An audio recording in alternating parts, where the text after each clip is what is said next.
polar coordinates are another method of describing something spatial orientation. Polar coordinates are, well, I guess it's more than similar. It's the same thing as the XY coordinate plane.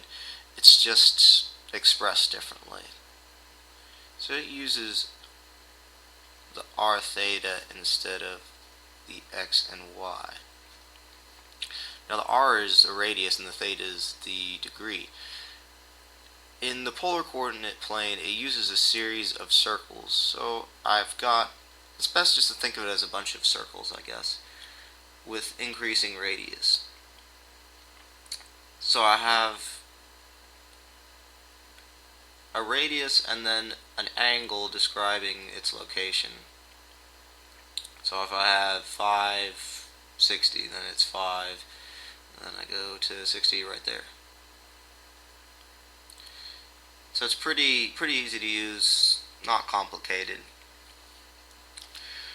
But people generally like to think of these as two different things, when in fact they are the exact same thing. People think of these as a circular field and this one a rectangular one, rectangular coordinates, circular coordinates.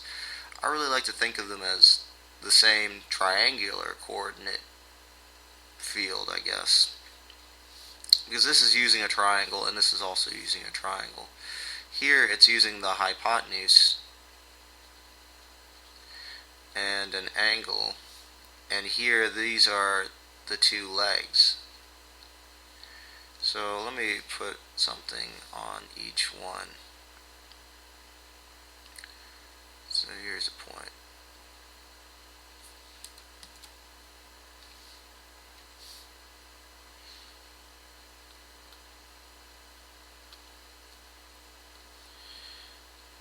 So there's a triangle.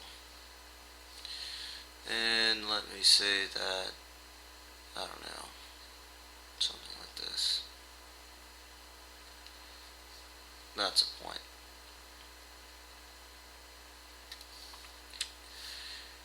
Here, and this is just r theta, and I don't even want to give these any numbers, x, y. Now it's possible to convert from polar coordinates to the rectangular coordinates, but let me just have a look at what I was saying about them being the same thing. Well, that's why they can convert, because they are the same thing. But if I think of them being just the same thing as just a triangular coordinate plane, then I don't have to bother remembering anything, because it will be very obvious to me that they are not different in any way. So here I'm describing, and it's easier just to explain it from this rectangular coordinate one. So here I've got x and I've got my y points, and this is my hypotenuse. Now if I want to say where something is, I can say how far it is over to the right or on the x plane, and then I can say how far it is on the y plane. When I have the two legs, then I've got 2 points. But also, if I felt like it, I could use the hypotenuse and then the angle, and that's really what this polar coordinate plane is doing. Instead of using the two legs of the triangle, it's using the radius and then the angle. And if I know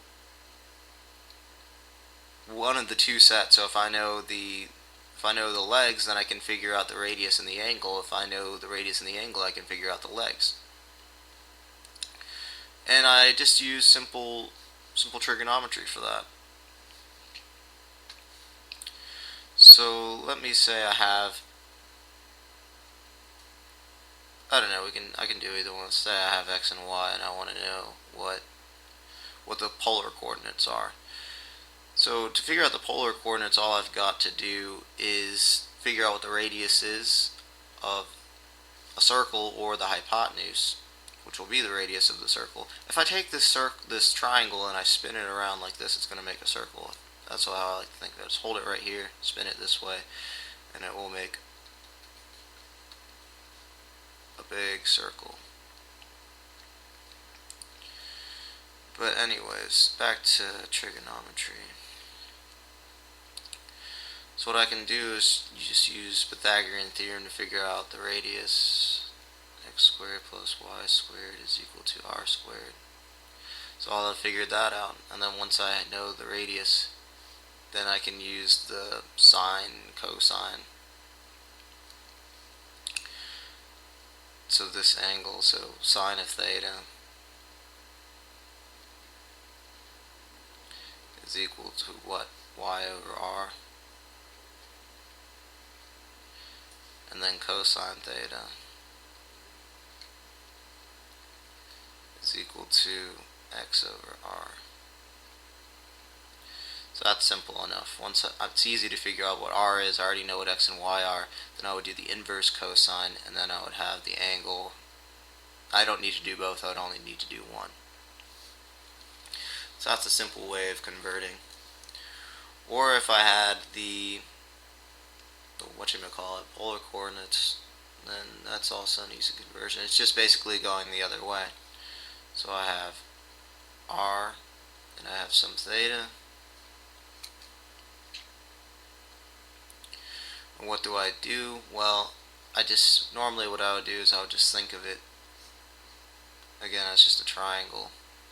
So I have r, y, x, and I have theta.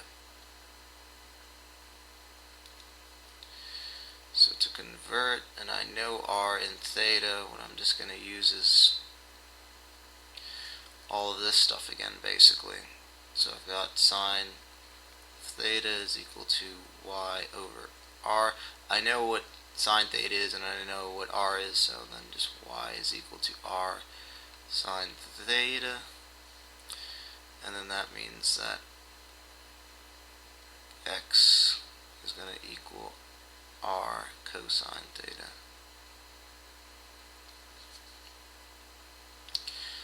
And that will be everything. I'll have x and I'll have y. And that's all there is to this, really. It's not really complicated.